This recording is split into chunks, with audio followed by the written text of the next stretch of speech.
Você acompanha a partir de agora o programa Saúde Plena. Apresentação de Joeli Pucci e Rubens Cascapeira Júnior. Olá, muito boa tarde, muito boa tarde. Alegria novamente estarmos aqui com vocês, conversando o nosso Saúde Plena. Saúde Plena, programa que vai ao ar todas as sextas-feiras comigo, o Dr. Rubens, e com a doutora Joeli. A gente alterna aqui para conversar com você assuntos onde a gente traz a ciência e a espiritualidade. Nós somos da ciência, eu sou médico, doutora Joeli farmacêutica, e a gente tem uma proposta de fazer essa fusão, essa união, essa compreensão entre a espiritualidade e a ciência, que Kardec falou que naturalmente iria acontecer. E é o que a gente percebe que vem acontecendo cada vez mais. Hoje eu quero fazer um pouco, também trabalhar um pouco a questão da saúde emocional. Embora eu sou médico, eu estudo muito a questão da saúde emocional. Não tem como não estudar hoje em dia, né? Tenho 43 anos de formado e a gente vem estudando as questões emocionais através da programação neurolinguística, da psicossomática, entendendo que toda doença tem sempre um aspecto das emoções interferindo nesse processo da doença. Não dá para você separar, né? Nem podemos separar didaticamente corpo físico, corpo emocional, corpo vibracional. A gente pode até separar de uma certa forma didaticamente, mas não tem como separar esses três sistemas que a gente vive, né? Corpo, mente e espírito. Corpo, as emoções, que interferem sobremaneira. A gente já está mais que provado através das vias neurológicas, das vias hormonais, e nós, espíritas, sabemos que muitas dessas vias têm também dos centros de força, são chakras, que o desequilíbrio dos centros de força, que tem muito a ver com as glândulas, que tem muito a ver com as emoções, tem então uma correlação ao mesmo tempo, eu diria até quântica, da doença, do sintoma físico e do sintoma emocional, interferindo também no aspecto espiritual. O título que eu pus hoje é Opções do Sofrimento. Espera um pouquinho, Rubens, o que você quer dizer isso? Opções do sofrimento? Como que é isso? Como é que dá para explicar? Qual é a ideia que eu quero trazer para vocês? O sofrimento pode ser opcional. Não, Rubens, não, espera um pouquinho, como opcional? Como é, claro. Então, é óbvio que se você der uma topada, você vai ter dor. Aí é uma dor física diretamente ligada àquele processo. Mas até a dor física, algumas pessoas sentem mais e outras sentem menos. Então, a gente vai dizer que existe, talvez, alguns mecanismos diríamos assim, de amortização, posso dizer assim, como se fossem os amortecedores, que fazem com que nós soframos mais ou soframos menos. Aliás, quero te pedir nesse momento que você sintonize com o teu mentor, com a tua mentora, nesse momento, que você possa sentir a presença amorosa deles, que estão aí com você e que muitas vezes a gente não sintoniza, né? Logo pela manhã a gente deve sintonizar, deve criar o campo de proteção, deve trazer o agradecimento, né? Então a gente vai mexendo nas energias, vão liberando. O agradecimento, a gratidão é um excelente mecanismo de amortização, o amortecedor do processo de sofrimento. Então, por isso é interessante que a gente entenda que nós possamos desenvolver mecanismos mentais e emocionais que vão nos trazer uma opção, aí sim, de sofrer mais ou sofrer menos. Então, essa opção, ela pode ser de acordo com os programas que você tem aí mentais e espirituais. Então, vamos dizer assim que existem programas mentais, como igual um programa de computador, que vão olhar para uma situação e vão ver que ali tem um processo de muito sofrimento. E a mesma situação, ela pode, para outra pessoa, ter um menos sofrimento.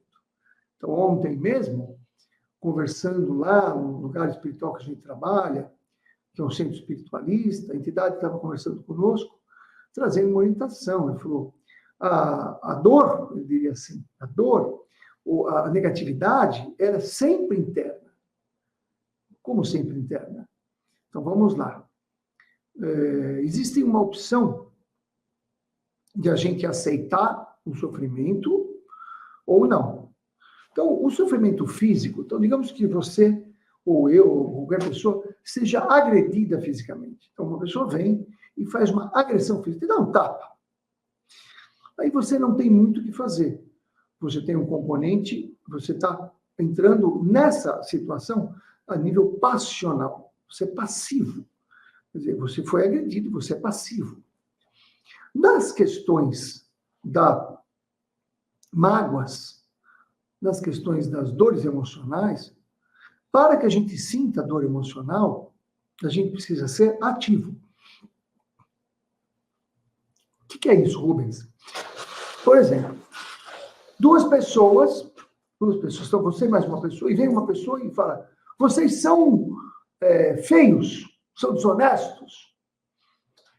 Uma pessoa pode ficar profundamente magoada com aquilo.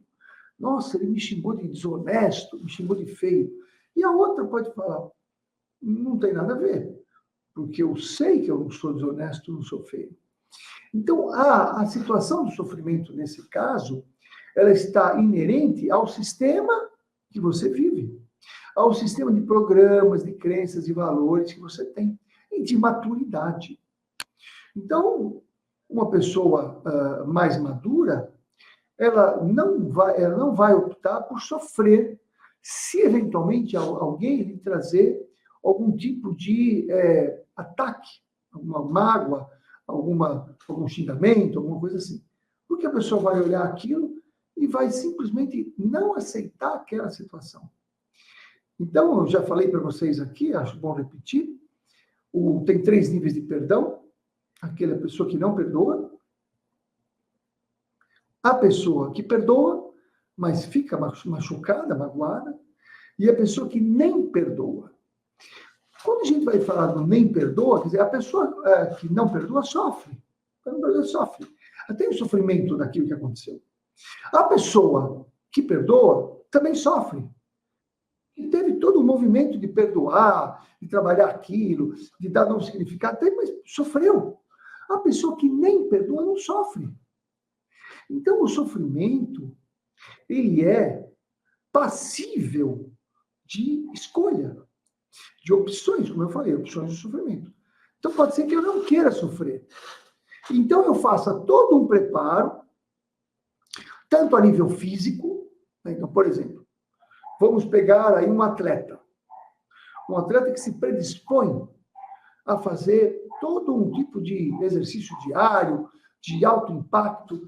No começo, ele vai sofrer, porque ele vai se cansar, vai doer as pernas, vai ter dores no corpo, etc, etc. Mas ele vai fazendo aquilo, ele vai adquirindo, através de emissões de neurônios, a gente sabe, mas existem produções de hormônios, que são as endorfinas, elas vão deixando o indivíduo mais fortalecido, não vai sentindo tantas dores. Isso é muito interessante, porque a pessoa se prepara para esse processo. Fisicamente, aquilo não vai doer tanto. Eu lembro que quando eu era criança ainda, eu tive um problema sério ocular. Eu tive um astigmatismo, então eu tinha uma visão dupla, né, um estrabismo, e precisei, na época, né, estou falando isso de mais de 60 anos atrás, a orientação era que eu tinha uma falta de algum tipo de vitaminas que estavam me fazendo aquilo. Hoje eu sei que não era vitamina. Hoje era o que eu estava vivenciando na vida familiar. Mas o médico entendeu que era falta de vitaminas. E ele prescreveu para mim, aí eu falo que o obsessor pega todo mundo, né? Injeções, eu lembro, diárias. Então, imagina um menino de 5, 6 anos ter que tomar injeção todos os dias, por um período. Todos os dias tomar injeção. Então, veja, Aquilo foi um sofrimento terrível. Hoje, eu trabalho muito com injetáveis de vitaminas, minerais. Invariavelmente, eu uso medicamentos injetáveis que eu mesmo me aplico. Hoje eu tenho outro enfoque, claro, sou adulto e tal, tenho outro enfoque, mas a dor não é a mesma dor que eu tinha do menino lá, que eu tinha desespero. Eu lembro que depois de um período de tomar injeções todos os dias, quando eu voltei à consulta, ele falava, agora vai tomar um dia sim, um dia não. Então, quer dizer, foi algo meio terrível para mim na minha infância. E hoje teria completamente diferente a opção. Hoje eu me preparo fisicamente, emocionalmente, para eu mesmo me aplicar uma injeção, que é uma injeção de uma vitamina, por exemplo, que vai fazer com que eu tenha uma melhora em algum aspecto muito mais rápido do que a via oral. Então, hoje não é sofrimento. Você fala, pô, mas você toma injeção, é um sofrimento para mim? Não é. A picadinha, aquela coisa toda, uns minutinhos já passou, e o bem-estar que eu tenho depois compensa. Então, hoje, eu opto por sofrer? Não, aquilo não faz mais sofrer. Então, nós temos a oportunidade sempre de poder fazer nesse aspecto. Eu posso optar pelo sofrimento ou não, de acordo com a minha perspectiva, de acordo com como eu vou ver. Então, de repente, você tem uma dor, um sofrimento de um relacionamento. Poxa, tem uma situação que me faz sofrer muito no relacionamento. Bom, o relacionamento veio, e todo relacionamento vem, no nosso planeta, vem por um motivo. Vem por um motivo de aprendizado, de crescimento. E esse motivo de aprendizado e de crescimento é inerente que a pessoa que vem, eu preciso daquele tipo de vibração, de energia. Que é como eu digo que existem pessoas remédio. Se eu começo a observar o relacionamento, que eu sofro nele, mas eu consigo mudar a minha perspectiva. Mudar a minha perspectiva seria dar um novo significado. Se eu consigo mudar a minha perspectiva, dando um novo significado, naturalmente eu posso fazer o quê? Eu posso olhar aquela situação e ver o que eu preciso aprender nessa relação. Quando eu mudo o olhar, por exemplo, poxa, a pessoa só quer me fazer mal, que a pessoa é negativa, que a pessoa me prejudica, é um jeito de olhar. Quando eu olho, esta pessoa está me trazendo alguma informação que eu preciso como alma, como espírito. Por isso que é importante a gente sempre ter essa perspectiva de olhar a nossa vida com a perspectiva da alma. Então, a alma está olhando, tem uma perspectiva de cima, digo, né? Para que eu possa ter uma ressignificação. Se eu ressignifico, pera um pouquinho, o que essa pessoa está me trazendo? E aí eu quero trazer um conceito para você, que é um conceito junguiano, que é um conceito da física quântica, um conceito do Ho'oponopono, não sei se você já ouviu falar, é o conceito da sombra e projeção. Então, nós temos uma sombra e projeção. O que é sombra? Sombra são as nossas partes feias, as nossas partes sombrias. E só aparece sombra com luz. Quer dizer, se eu tenho uma luminosidade aqui agora, eu estou fazendo uma sombra de acordo com a luminosidade que tem aqui. Se aumentar muito essa luminosidade, vai aumentar muito a sombra.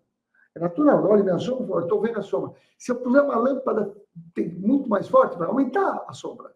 Então, a sombra é o polo oposto da luz. A sombra é o polo oposto da luz, nesse sentido. Então, todos nós que vivemos num planeta de dualidade, nós temos sempre essa dualidade de luz e sombra. Nós não somos só luz, mas também não somos só sombra. Mas nós temos a nossa parte sombria, né? A parte sombria. Então, onde vem essa parte sombria? Essa parte sombria vem das várias vivências que nós tivemos, das experiências transatas, que nós guardamos essas experiências. São as nossas partes feias, que muitas vezes são ali que os nossos obsessores, eles vêm nos pegar, porque hoje eu posso ter uma vida ilibada, uma vida honesta, mas eu não fui sempre assim. E muitas vezes a minha vítima, que me encontra, ela me vê não como eu sou hoje, mas ela me vê como eu fui ontem, no sistema de vivência anterior. E ela tem muitos motivos para ter aquela raiva, para ter aquele desejo de realmente me prejudicar ou me agredir. Porque a gente não tem jeito, no sentido de que a gente guarda esse passado. Então, muitos de nós temos ainda essas situações de vidas passadas, que eu vou dizer que são as partes sombrias, essas partes feias, que nós não admitimos. Por quê? Porque foram situações muito terríveis, que nós temos muito processo de culpa, nós temos um processo de autojulgamento, e às vezes até um processo de autopunição. Então, essas partes nos envergonham muito. Porque hoje eu estou aqui conversando com você, numa proposta de crescimento, numa proposta de trazer o melhor, de ajudar as pessoas, mas não foi sempre assim. Então, as minhas partes feias e sombrias, eu não quero entrar em contato. Mas elas existem. E elas precisam ser resolvidas. Porque o planeta que a gente vai sair daqui, se não me engano, não é um planeta de dualidade, talvez seja um planeta de unidade. E a dualidade na Terra faz isso. Então, eu preciso aprender a olhar a minha sombra, o meu lado feio, o meu lado escuro, o meu lado que aparece, por exemplo, eu fico sempre meio tentando imaginar, né? Então, por exemplo, nós sabemos que jovens, que muitas vezes foram convocados para a guerra, jovens de 18, 20 anos, tinham uma vida, por exemplo, na cidade deles, uma cidade boa, uma vida, eles eram jovens de boa formação religiosa, tinham lá uma cultura, eram educados e teve que ir para a guerra. E muitos desses jovens, na guerra ali, começam, muitas vezes, a cometer atrocidades. Atrocidades que superam o problema da guerra. A gente sabe de soldados que entram em outras cidades, em cidades invadindo, e matam de forma, às vezes, cruel, atacando mulheres, estuprando, um monte de coisa, e eram pessoas que eram educadas, mas então essas pessoas já teriam dentro delas esse aspecto sombrio terrível, e que quando a oportunidade, a pressão, a situação apareceu, ele não segurou. Então nós precisamos entender que as nossas partes feias precisam ser visitadas. E a metáfora que eu gosto de usar é que a gente nasce e tem uma prisão que a gente guarda lá no inconsciente profundo, uma prisão de segurança máxima. Essa prisão de segurança máxima tem a função de guardar, de recolher, de prender essas partes terríveis, que eu não quero nunca mais ver. Elas existem. E muitas delas eu não resolvi ainda, eu simplesmente ignorei. E o que a vida faz? A vida traz pessoas, relacionamentos, que vão trazer a vida dessas pessoas. Apresentar essas situações, apresentar a de sombra. Por isso que a projeção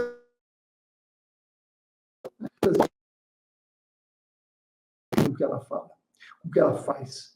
Eu me revolto, eu tenho uma revolta, eu tenho uma descompensação emocional. Que absurdo a pessoa faz um negócio desse. Como pode? Toda vez que você descompensar de uma forma alarmante, irritado com uma pessoa, não é possível. Pense na possibilidade de você estar ficando muito irritado com você mesmo, numa projeção, isto é, você está vendo ali um espelho, você está vendo ali uma pessoa que está te representando como espelho. Não adianta você ficar bravo com o espelho. Você tem um espelho, você não gostei do meu cabelo, vou lá e quebro o espelho. Vai aparecer outro espelho e vai continuar o cabelo do mesmo jeito. Então, as pessoas podem vir trazendo um benefício para nós, benefício este que será de uma autoconhecimento. Olha, aquilo me irrita profundamente. O que a pessoa está fazendo me irrita profundamente. Eu preciso tentar entender por que isso me irrita tão profundamente. E nessa irritabilidade tão profunda, eu posso buscar e falar, bom, isso eu estou irritado comigo mesmo. Quando eu olho dessa maneira, quando eu encaixo essa teoria do Jung, do Ho'oponopono, da física quântica, e nós que sabemos que a vida, que a gente transcende, quer dizer, muitas vezes as pessoas não aceitam, falam, eu nunca fui assim, vírgula, nesta encarnação. Nós não sabemos como fomos. Então, aquela pessoa que mais você acha vil, cruel, que você descompensa, que você quer quebrar a televisão quando a pessoa está falando, ela está te mostrando um espelho. Eu não queria falar tão forte assim. Ela está te mostrando um espelho. Ela está mostrando como você foi. Talvez você não seja assim. Porque a pessoa que é daquele jeito nem se indigna. A pessoa que é daquele jeito olha e fala, ah, tudo bem, é isso aí mesmo, faz isso aí. A pessoa que não é, já se indigna, porque já superou aquela parte, só que ainda não se perdoou. Só que ainda não se transformou. Então, a doutrina espírita traz a ideia da reforma íntima, que eu posso aqui aplicar. Como a reforma? Eu vou reformar, sabendo que eu tenho situações ainda guardadas dentro de mim que não foram resolvidas. E que, por não sendo resolvidas, quer dizer, se eu pus um bandido na cadeia e eu não faço nada para ele mudar, ele vai continuar bandido. Eu preciso ter as prisões, né, olhando do ponto de vista externo, as prisões precisariam ter trabalhos mais importantes de ressocialização. A gente sabe que hoje em dia as prisões são escola de crime. Nós precisamos ter ressocialização, trazer a pessoa de volta para a sociedade ressocializada, educada, entendendo, trabalhando o sistema límbico da pessoa, a amígdala cerebral, para começar a ter empatia, compaixão. É o que a gente precisa fazer com os nossos presos internos, presidiários internos. Que eu vou dizer, mas eu não sei, é só olhar aquilo que te incomoda de uma forma brutal. Falou, opa, eu tenho isso dentro de mim. E aí eu posso falar, bom, se eu tenho isso dentro de mim, se eu já fui assim, eu quero me transformar, eu quero modificar. Porque se eu simplesmente aprisiono o meu bandido interior numa prisão de segurança máxima, esta prisão de segurança máxima chegará a uma unidade onde eu não terei mais condições de manter toda a energia necessária para uma prisão de segurança máxima. Que é uma prisão de segurança máxima aqui do lado de fora, vai muito investimento, muito dinheiro. A mesma coisa a prisão de segurança máxima interna. Essa prisão, então, ela precisa ser visitada. Então, quando a vida oferece para você, fala, olha aí, olha o que você tem guardado na tua prisão. Você olha para aquilo e fala, tudo bem, então eu vou me perdoar. Quando eu me perdoo, quando eu me transformo, quando eu admito que eu tenho aquela ainda situação hoje controlada, mas o controlado não é o resolvido, muitas vezes, porque eu não estou resolvido aquilo, eu estou controlando. Quando eu estou controlando, eu não estou resolvendo. Então, a proposta é resolva. À medida que você vai resolvendo essas questões, essas partes sombrias, naturalmente, você não vai precisando mais conviver ou se irritar com as pessoas que te irritam nesse sentido. Não vou precisar mais. Então, eu vou ter a oportunidade de me transformar, porque eu modifiquei o meu padrão interno. Modificando o meu padrão interno, naturalmente, eu não vivo mais aquela situação. E isso é interessante quando a gente vai trabalhar as questões mais próximas familiares. Então, quando você tem um familiar que te incomoda muito, você está sofrendo. Se você puser o olhar nele, no sentido de que ele é uma projeção sua, vou dar um exemplo, de novo, pessoal, para que você possa entender como você pode trabalhar isso. Tá? Eu, no meu relacionamento atual, encontrei minha esposa, a doutora Joeli. Ela tinha um menino pequeno, tinha 6, 7 anos, quando eu o encontrei, e nós iniciamos o nosso relacionamento. O menino foi crescendo. E quando se tornou um adolescente, o adolescente vem com os hormônios, vem com uma instintividade grande. Era um conflito de território. Porque se a gente olhar, nós somos muito instintivos. Tinha um conflito de dois machos. E ele começou a ter certas atitudes que me deixavam bastante incomodado e irritado. Aí você pode ir para um padrão e falar, não, tem que educar, não sei o quê. Claro, a gente precisa educar, conversar. Em algumas situações, elas vão ficando difíceis. Tem casais que se separam por causa desse tipo de interferência. Eu me lembrando disso, hoje eu sou um jovem, tenho 28 anos, bonito, somos muito amigos, muito amoroso, mas na época estava difícil, e aí eu me lembrei que ele podia ser uma projeção de uma parte minha. E aí não fui buscar em vida passada, eu fui buscar nesta vida, na adolescência desta vida. Onde na minha adolescência eu não gostei da minha adolescência. Eu tinha muitas dificuldades na adolescência. Eu tinha uma baixa estima muito grande, eu me sentia tudo de menos, de pior ali, e eu não gostei. Foi uma época triste para mim, muito complicada.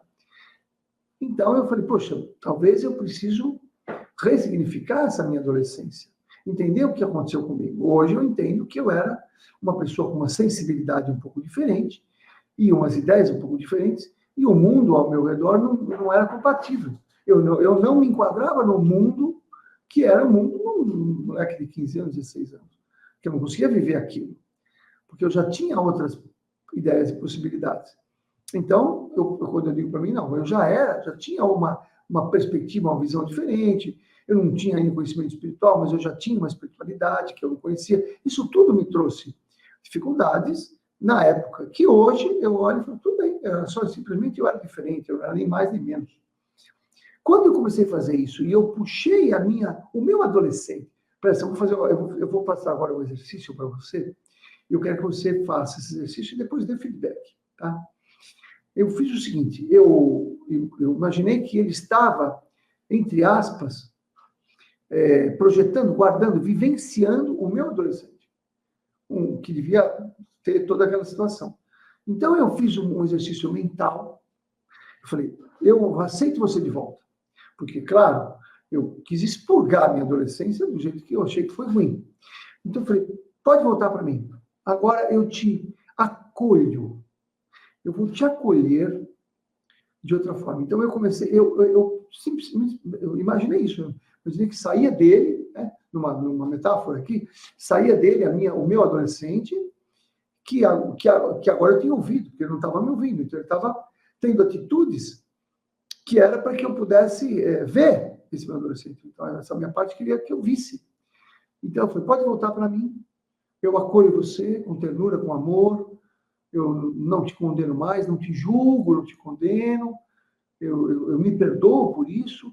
Quando eu acolhi nesse exercício mental vibratório, eu simplesmente tirei dele. Ele não tinha mais por que representar o meu adolescente. Olha que coisa. Vamos explicar melhor. Então, muitas vezes as pessoas podem estar representando uma parte sua, que eu vou chamar de subpersonalidade. E nessa representação dessa subpersonalidade, você vai ficar brigando com você mesmo. Enquanto você dá um aceitar, veja, não é aceitar o outro. Aqui eu estou dando um passo para trás. É aceitar você mesmo, você mesma, no outro. Eu vou repetir. É aceitar você mesmo, você mesma, no outro. E como é que eu faço? Eu peço pode voltar para mim. Eu te acolho, eu te aceito como você é, sabendo das suas limitações, das suas dificuldades, mas que tudo bem. Nós podemos ir juntos agora. Quer dizer, eu estou trazendo de volta uma coisa que é minha, que estava no outro, projetando. Então, quando eu expulso as minhas partes, digamos assim, por não aceitá-las, e isso tem muito a ver com o inconsciente também, praticamente, essas partes, elas ficam precisando de entrar em alguém, entre aspas, né, no sentido figurado. Então, é muito comum, numa situação familiar, haver uma projeção de vários aspectos na outra pessoa. Vou dar um exemplo clássico de projeção, clássico, que todo casal passa por isso em algum momento. Digamos que você teve uma dificuldade, você, mulher, teve uma dificuldade com seu pai, por motivos variados. e você, homem, tem uma dificuldade com a sua mãe. No relacionamento homem e mulher, em muitos momentos, quando você estiver olhando a sua esposa e você olhando seu marido, você não vai perceber que você está colocando de uma forma sobreposta toda a situação que você teve com seu pai, toda a situação que você teve com sua mãe.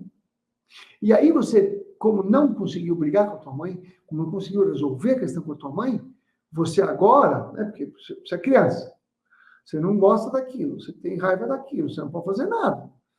E aí, aquilo guardou. Quando vem a mulher e você faz uma projeção, você acaba olhando para a tua esposa e misturando a tua mãe, você vai brigar com a tua esposa. Você queria brigar com a tua mãe.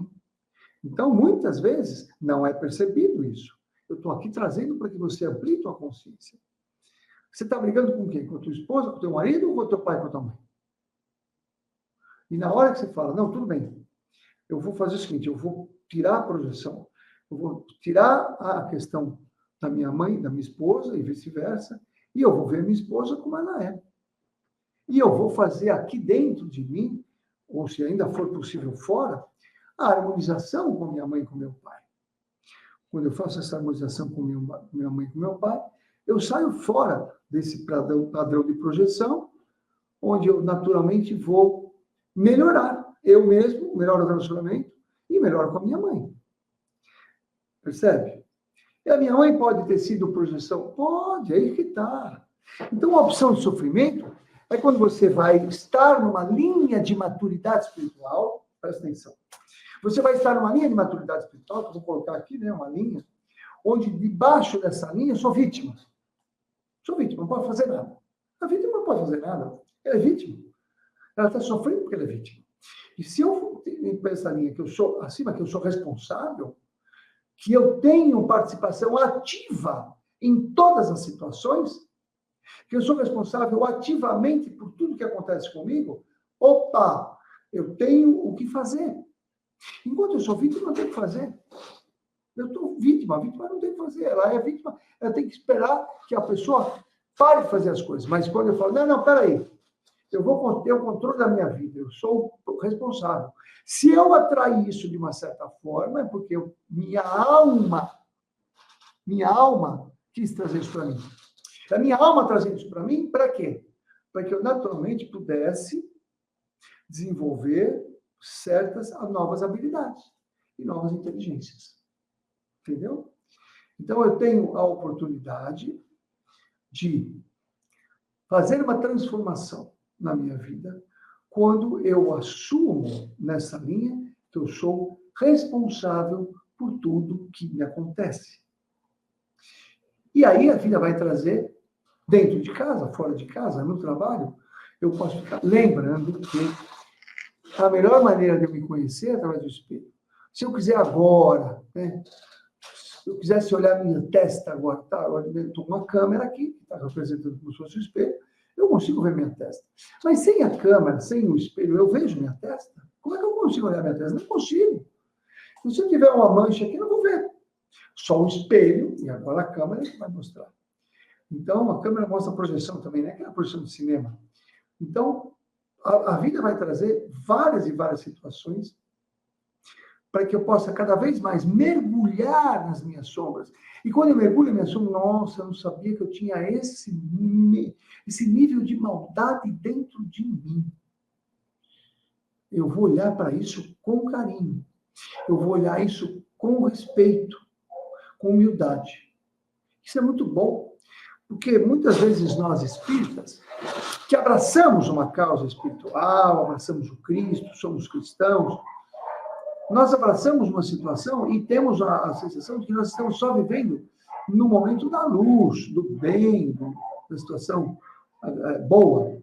E a gente esquece que nós temos as nossas partes feias, que também existem, que podem ser atacadas, que podem aparecer. Eu vou te dar um exemplo clássico de uma doença que faz a pessoa mostrar ao lado sombrio, na grande maioria das vezes, quando a pessoa tem demência senil ou Alzheimer. Muitas pessoas têm Alzheimer, e quando elas têm Alzheimer, elas se mostram de um tipo de personalidade que nunca foram. Mas a pessoa era tão cordaz, tão educada, agora fica xingando, falando palavrão, mandando todo mundo para aquele lugar, porque a pessoa sempre teve aquilo dentro dela, mas ela nunca se permitiu ouvir, nunca se permitiu sentir, nunca se permitiu olhar e falar, não, eu não sou só essa luz bonzinha.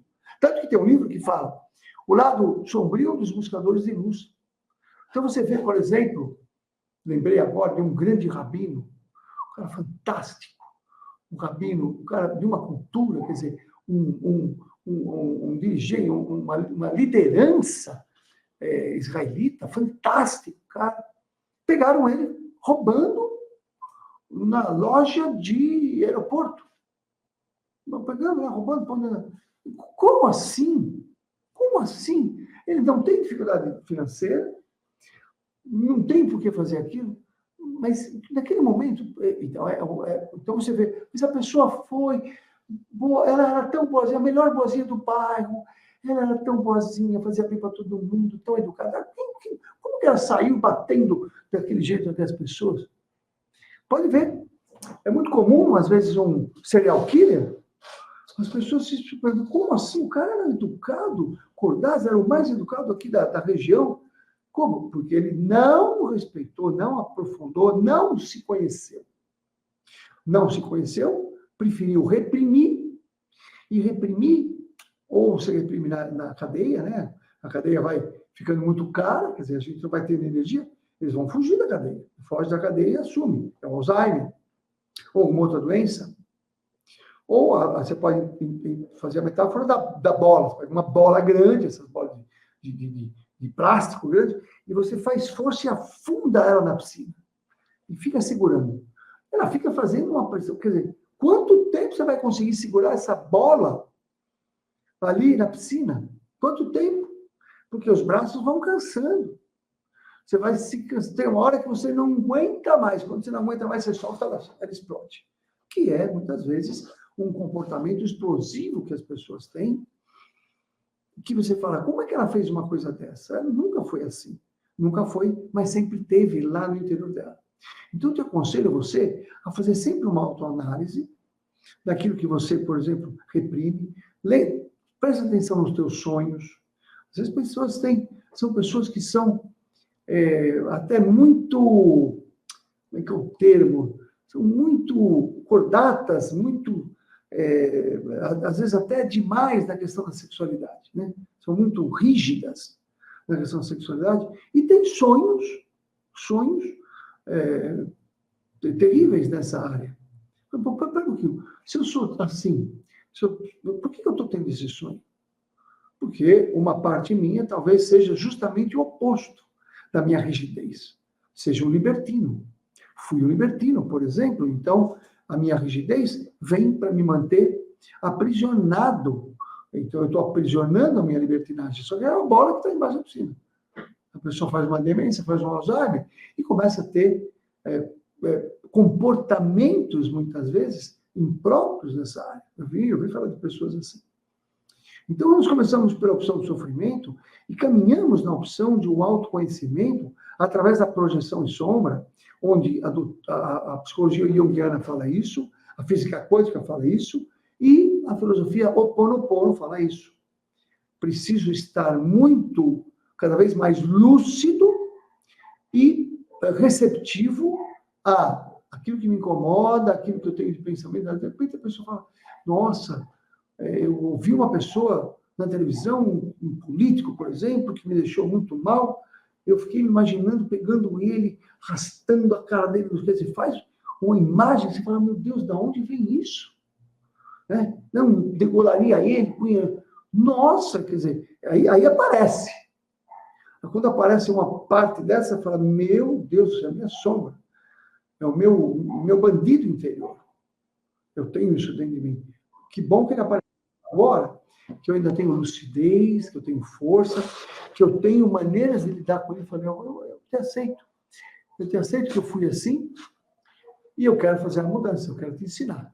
É a ressocialização dos nossos bandidos internos. Porque aí, claro, Primeiro que quando eu não vou me chocar mais com qualquer tipo de comportamento de qualquer pessoa. Estou dizendo que eu não preciso aceitar o comportamento da pessoa, mas aceitar o comportamento, se indignando, tendo uma crise conversiva emocional, quebrando as coisas, quebrando a televisão, isto não é normal. É porque a pessoa está se identificando com aquela situação. A palavra-chave aí é a identificação. Ela está se identificando com aquilo. Se ela não se identifica com aquilo, ela não vai aceitar. Ela pode até colocar a sua opinião, mas não vai ter uma indignação, não vai ter uma situação terrível, que é como um transtorno, uma crise emocional. E aí, claro, quanto mais a gente vai ficando atento àquilo que me incomoda, aqueles meus pensamentos terríveis e tal, e eu vou o quê? Eu vou ressocializando essas partes, aí eu vou aumentando a minha proposta, eu vou limpando, eu vou propor a minha proposta de auto-reforma, né? Reforma íntima. Então, eu trouxe para você hoje uma nova maneira de você entender o que seria uma reforma íntima baseada no sofrimento. É claro que quanto mais eu faço as minhas reformas íntimas, quanto mais eu me transformo, quanto mais eu me conheço, e aí eu te dei ferramentas para você se conhecer. São pensamentos desvaneados, que às vezes não tem por que chegar em você, que podem ser seus. E também o aspecto das pessoas que vêm e te incomodam, te irritam de forma profunda, de forma anormal.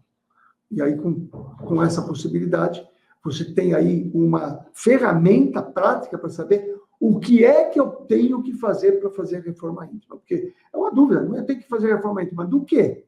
Das minhas más tendências? Mas quais são? Eu não vejo, eu não percebo. Aí, hoje nós temos essa possibilidade do espelho, que é, naturalmente, uma situação que vai aparecer, que a vida vai trazer. E aí a gente fala, ótimo, que bom que eu aprendi, conheci, vou mergulhar nisso.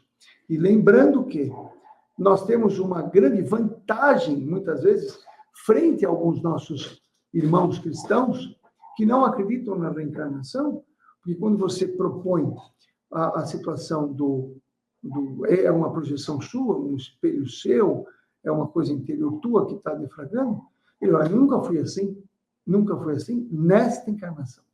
Eu nunca fui assim nesta vivência. Mas eu posso ter sido, com certeza, em outras. E vai aparecer para cada um aquilo que precisa. Precisa. A vida é muito inteligente. Cada um vai ter a pessoa, a projeção, a situação que precisa para poder crescer, evoluir, aprender. Então, ao invés de ficar aí brava, reclamando, criticando, falando mal da pessoa, eu te convido para que você possa, naturalmente, se aprofundar no autoconhecimento através da projeção nas pessoas, nas coisas próximas ou não. Hoje em dia a gente tem aí a questão da televisão, que, né, das coisas políticas e tal, pode ajudar muito. Então, olhei para a pessoa, ixi, terrível, não aguenta essa pessoa, não sei o quê, está falando de você. Você nunca vai estar falando do outro, você vai estar sempre falando de você, a menos que seja uma análise racional. Normal, eu faço análise e falo, essa pessoa tem uma psicopatia. Ela é psicopata, assim, eu estou fazendo uma análise. Não estou me arvorendo, né, fazendo um escândalo, porque isso aqui me incomoda. Mas é claro que eu tenho direito de fazer uma observação, até uma crítica, sem o calor da emoção, sem o desequilíbrio da emoção. Ficou claro para você? Então, se você puder, faça parte do Clube Amigos da Boa Nova, e nós estamos aqui todas as sextas-feiras, às 16 horas, um dia eu, um dia a doutora Joeli, sempre trazendo aí uma oportunidade de refletir com você. Essa é a proposta, de fazer uma reflexão. Você tem aí o site, o WhatsApp, para entrar em contato conosco, podendo trazer uma dúvida, uma questão, ou mesmo uma colocação. Então, nós estamos abertos para isso. Faça a sua colocação, eles vão nos mandar, enviar, e a gente vai poder fazer essa resposta aí, poder trazer, talvez, a tua pergunta ajude mais pessoas. Então, não deixe de perguntar, não deixe de ajudar a Boa Nova, essa fundação fantástica, que vem ajudando pessoas há mais de 50, 60 anos, e que precisa da tua colaboração, precisa do teu apoio, aqui e também lá nas casas André Luiz. Muito obrigado, fiquem com Deus e até sexta-feira que vem, no mesmo horário, também trazendo um outro assunto, uma outra situação. Muito obrigado, até breve. Você acompanhou Saúde Plena.